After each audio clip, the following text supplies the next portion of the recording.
Beauté Bazola Pangui. Bonjour, bonsoir, dépendant de l'heure à laquelle vous écouterez ce kaboula. Bienvenue sur la chaîne des Chroniques du Serpent Sauvage. Ceci est un kaboula qui fait suite à la précédente vidéo. À la fin, où je vous ai témoigné de l'expérience du pardon et un peu de mon cheminement spirituel qui m'a conduit sur les chemins de l'église, l'église chrétienne catholique, car je cherchais des moyens de pouvoir pardonner, d'ailleurs apprendre le pardon. C'est-à-dire que l'expérience que je vous ai racontée à propos de mon ex était un exemple marquant, mais celui qui a été le plus marquant sur mon chemin en fait spirituel, c'est avec mon père. Voilà, c'est avec mon père. Alors, pour faire court, je n'ai pas été, j'ai pas grandi avec mon père, en tout cas, j'ai grandi entre guillemets en garde partagée entre mes 2 ans et mes 8 ans, donc à peu près. Mais je n'avais pas de relation particulière avec mon père. C'est-à-dire que c'était quelqu'un toujours de très occupé, très disponible pour les autres, mais très peu pour moi. Donc voilà, c'était un peu des enfants trophées, on va dire, un peu. Donc voilà, bien exposé, mais bon, concrètement, il n'y a pas d'échange, pas vraiment de construction ni de transmission de père à fils, donc il a juste gardé le rôle de géniteur, donc pour le reste c'était ma chère mère qui s'en est occupée, et de ma famille, généralement du côté maternel, donc voilà, ce qui a fait que j'ai pas trop mal tourné, je trouve, et les années ont passé. J'ai grandi comme ça, ainsi. Ma mère a refait sa vie, elle s'est mariée. J'ai grandi avec mon beau-père qui m'a élevé avec joie. Donc j'ai pu avoir cette structuration quand même de repère parental masculine, on va dire. Et un peu plus tard, malgré tout, je ne comprenais pas le comportement, on va dire, de mon père, parce que j'étais arrivé à un âge de raison, j'avais 20 ans, et il y avait des questions qui me trottaient, et j'avais pas de réponse. Donc et surtout en fait, j'avais une forme de rancune, de frustration, voilà. Donc la frustration accumulée au fait que ma mère n'avait pas non plus elle n'avait pas non plus de mauvaise, on va dire, elle n'était pas contre mon père particulièrement, elle n'avait pas de mauvais commentaires à son propos, quand elle parlait de lui, donc ça rajoutait vraiment l'intrigue à tout cela. J'ai donc commencé juste ce cheminement spirituel dans l'église catholique, où j'étais suivi par un ancien très sympathique, qui justement à qui je parlais beaucoup de cette partie de ma vie, en fait, et du pardon, de l'importance du pardon. On a passé facilement une dizaine de séances comme ça à discuter de ça, en fait, de comprendre ce qu'est le pardon et comment est-ce qu'on sait au fond de soi que l'on a pardonné réellement et que ce n'est pas simplement une parole de l'esprit, de l'ego. Eh bien, durant ce cheminement avec Jean-Yves, hein, c'était son nom, mon accompagnant au catéchuménat, il m'a parlé de beaucoup de ses histoires personnelles, de ses kaboulas personnels, et de tout ce que j'ai pu comprendre de cela, c'est que ça, c'est d'abord pour soi. Je vous ne l'apprends rien, le pardon est d'abord pour soi-même. Le bénéfice premier, c'est pour soi-même. C'est pour pouvoir se sentir mieux, pour pouvoir se sentir plus léger et pour pouvoir se détacher de cette énergie qui nous retient dans le passé. Ça, je l'ai compris un peu plus tard. Mais au moment où Jean-Yves me l'expliquait, je le regardais un peu dubitatif. Je disais, mais il est un peu... il est bien perché, hein, Jean-Yves. Hein, c'est bien, il croit à la... Hein, il croit à la... je vais pas dire le mot ici, là, mais il croit au Père Noël. Mais oui, il pense que c'est si facile que ça, quoi. Alors que, voilà, il y a des traumas, etc. Donc, traumas plus compliqués à gérer. Donc, bref, j'étais un peu dans le doute et voilà, on va dire, j'étais dans la politesse, voilà. Donc, j'ai essayé de comprendre, en fait, tout ce qui m'est arrivé. Donc, toutes les choses qui m'ont frustré.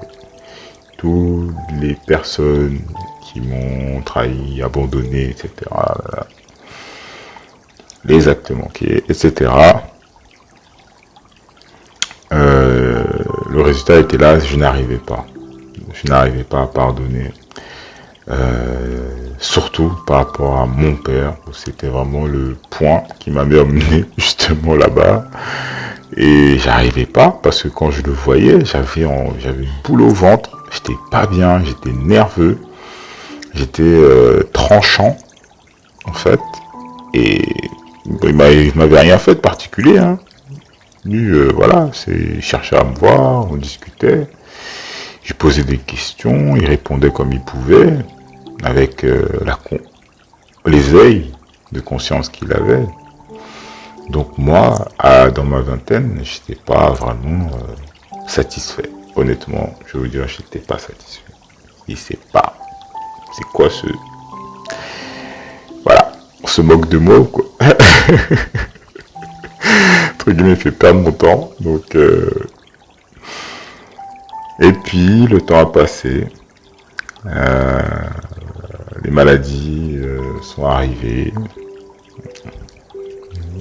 D'abord une fois. Il s'en est bien sorti. Puis la seconde fois, c'était un peu moins bien. C'était une dizaine d'années plus tard. Et c'était en 2023, exactement. Où voilà, il a dû venir se faire soigner en urgence en fait, hein, parce que il avait son corps en fait l'abandonnait, donc les reins, etc. Donc c'était assez grave. Donc il faut dire que mon père a une sacrée force de vie, hein, parce que c'est la seule personne que je crois qui a réussi à ne pas avoir de séquelles après 2 AVC. Quand même, donc j'ai dit bon, lui il a une étoile particulière sur la tête. Donc là cette fois-là, en fait, il a failli partir, il a failli transitionner, mais il est revenu. Et parce que voilà, les pronostics des médecins étaient vraiment en sa défaveur, clairement. Il est revenu. Et moi à ce moment-là, j'habitais au Canada et du coup, je me suis dit, j'ai dit bon, il va s'en sortir. Moi je pensais qu'il allait passer parce que là, je disais bon là, dans le coma, ça fait 3 jours, 4 jours, je fais bon, est-ce qu'il va se réveiller, dans quel état? On ne sait pas. Donc c'était ma mère qui me tenait un peu informé de tout ça. Moi j'étais vraiment à distance parce que le temps a fait que forcément, si t'as pas pardonné à quelqu'un, tu vas pas rester proche de lui, quoi. Voilà, donc forcément, chacun vivait sa vie de son côté. Et moi, j'étais aussi pareil dans ce passage-là. Mon ego, en fait, me faisait rester à distance, en fait. Disons que, bah, écoute, ça, pourquoi ça changerait, en fait, finalement, parce que la conception de la mort, je commençais à la comprendre. Donc, pour moi, ça me confortait, de manière égoïste, à ça, à cette éventualité. Donc, il s'est réveillé. Et là, j'ai dit, bon, j'ai échangé un peu avec ma mère, je dis, bon, comment ça se présente, de ton avis? Elle m'a dit, bon, écoute, hein, moi, je ne t'ai jamais dit du mal hein, de ton père, mais c'est un être humain. Donc, en tant que tel, je pense un être humain qui a procréé, donc il est devenu géniteur, je pense en tant que tel, ce serait bien que tu fasses ce pas vers lui. Voilà. Donc, ça m'a fait réfléchir énormément. Et finalement, après quelques échanges, etc.,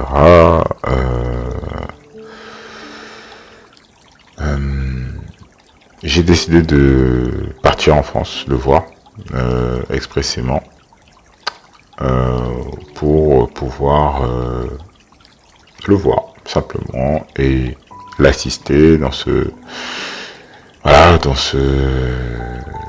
passage qu'il vivait, qui était pas très amusant parce que voilà, justement, c'était assez difficile physiquement avec tout l'appareil médical qui s'affairait autour de lui. C'était assez lourd. Et lui, il était aussi dans un état un peu au niveau mental qui était compliqué aussi à gérer. Donc, entre dépression et voilà, et manque du pays, donc bref, et isolement, donc ça fait pas très bon ménage. Quand je lui ai annoncé que j'arrivais, il était très content de me voir et ça lui a permis en fait de pouvoir avoir goût à nouveau. Ça lui a redonné en fait l'appétit de me voir.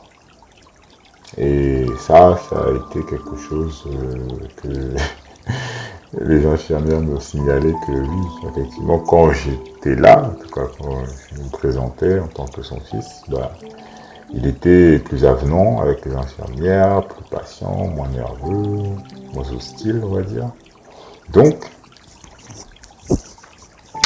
je lui apportais du bien.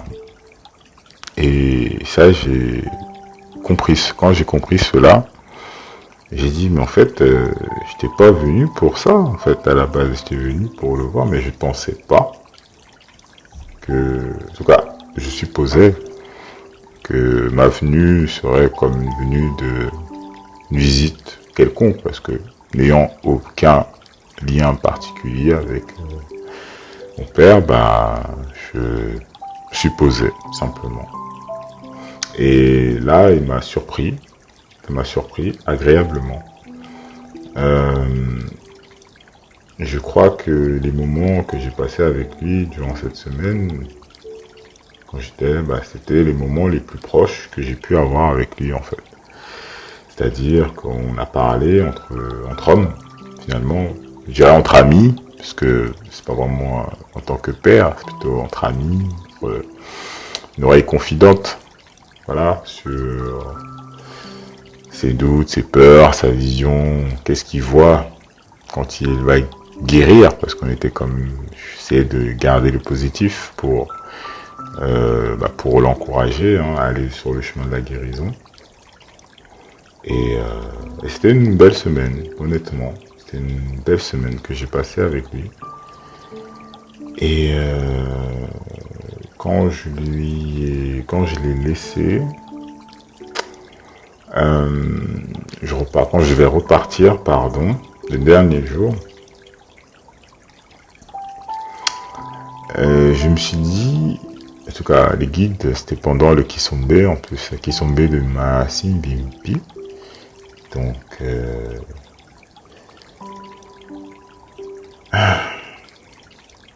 en fait, il fallait que je lui dise les choses comme je les ai ressenties, comme je les ai vécues. Parce que c'était trop facile. Je trouvais que c'était trop facile, en fait, de venir juste passer ce moment-là comme ça, voilà, sous le prétexte de la maladie.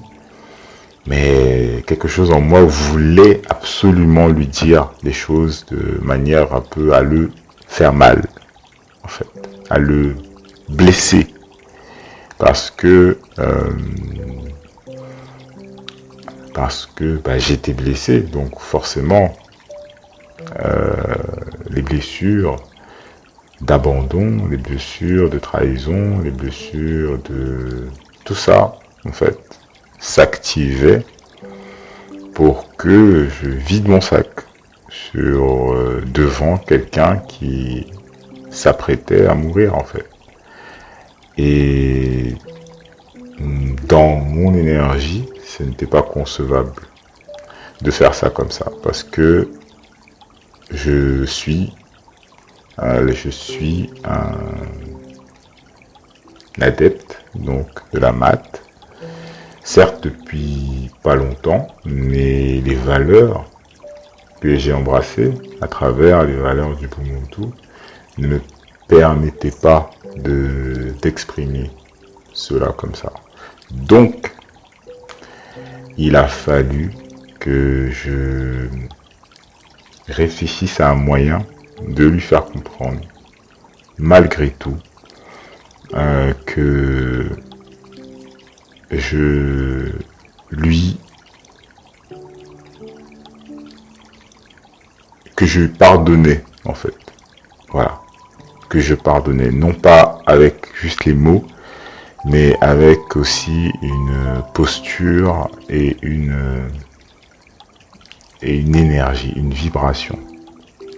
Donc, j'étais un peu, j'étais pas serein parce que j'avais jamais parlé vraiment, si, j'avais eu la semaine pour parler sérieusement avec mon paternel, mais pas, au moment de dire les choses qui doivent être dites.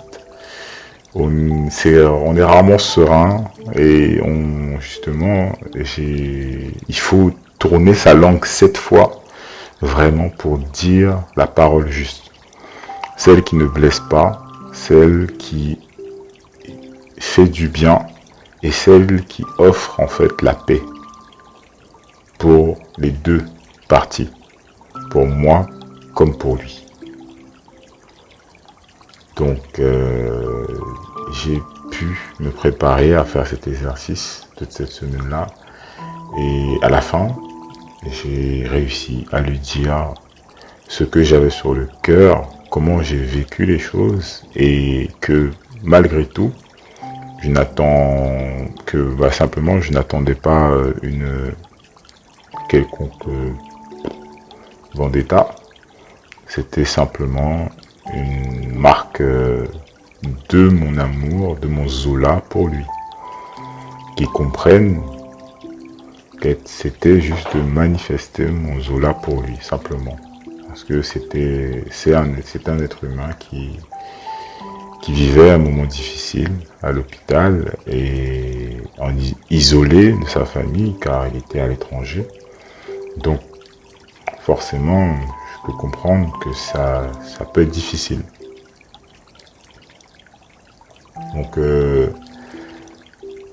j'ai eu le sentiment, en tout cas quand j'ai terminé, qu'il a été perturbé par cette posture parce que le connaissant, il s'attendait certainement à un clash, c'est sûr.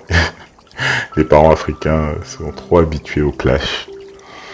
Ils sont trop habitués à ça. Donc, même sur le point même aux portes de la transition, avec Galoufoi, ils sont quand même sur les starting blocks pour clasher. C'est un autre sujet que j'aborderai prochainement. Mais voilà, ça a été une bonne surprise pour moi-même parce que je ne m'attendais pas en fait à pouvoir dire ces choses-là un jour. Sincèrement, je savais pas. J'avais pas idée, mais j'étais connecté. Les guides m'ont porté, ma Simbimpi m'a stimulé la voix, mon laka, et j'ai pu me libérer et quelque part le libérer aussi de cette appréhension parce que bien que nous sommes tous des êtres humains, au moment de transitionner, on se demande toujours est-ce qu'on a fait tout ce qui était possible de faire pour sa progéniture. Donc c'est une réponse souvent sanglante qu'on se prend en plein visage et là c'était pas ça, c'était autre chose. Ça m'a fait du bien, énormément de bien, si bien que j'ai renouvelé l'expérience un mois plus tard. Il était toujours en soins particuliers, assez intensifs, et j'ai pu lui rendre visite à nouveau après l'arrêt Calmagne. Et ça m'a fait du bien parce que c'était la dernière fois que je le voyais, en tout cas dans cette dimension de la 3D. Et en tout cas que je m'exprimais avec lui dans cette dimension de la 3D. Et voilà, j'ai profité simplement pour lui faire un petit peu de shopping, faire une petite coupe de cheveux. Et j'ai fait de mon mieux pour passer des bons moments, vraiment avec lui sur la fin. Et c'est ce que je garde moi de lui en fait. Parce que tout le reste, c'est comme si ça avait jamais finalement existé ou ça n'avait pas eu d'importance quelque part. Son comportement, etc. Donc ce qui reste, c'est la mémoire finale que j'ai pu construire en conscience lorsque les guides m'en ont donné l'opportunité. Voilà. Et j'ai saisi cette opportunité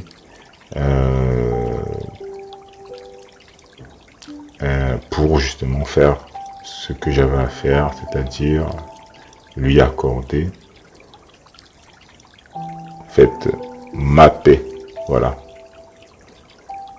C'était lui accorder ma paix. La paix que j'ai mis tant d'années à travailler, à creuser, c'était pour lui accorder cela, pour qu'il puisse aussi, lorsque son heure a sonné, qu'il puisse savoir que oui, il a un fils qui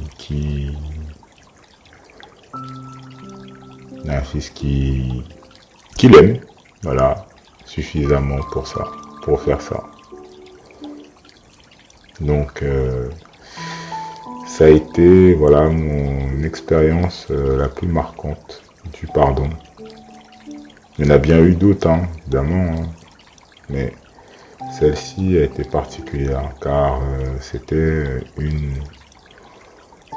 dans une étape charnière de mon évolution spirituelle. Et c'était aussi une mise à l'épreuve quelque part de voici qui tu es en fait. Voici le genre de personne que tu peux devenir. Voilà. C'est un message que la source m'a transmis à travers cette expérience et je remercie encore la source divine unique, Maman Wandongi, ainsi que les guides qui m'ont accompagné pendant cette épreuve, d'avoir pu la vivre de cette façon.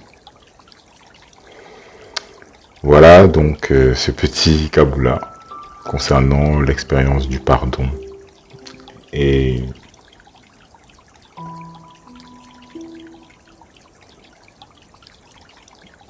de l'amour, je dirais. Donc, Matondo, encore, aux personnes qui prendront le temps d'écouter ce Kabula. Prenez soin de vous, car le cœur est précieux. À très bientôt. Au revoir.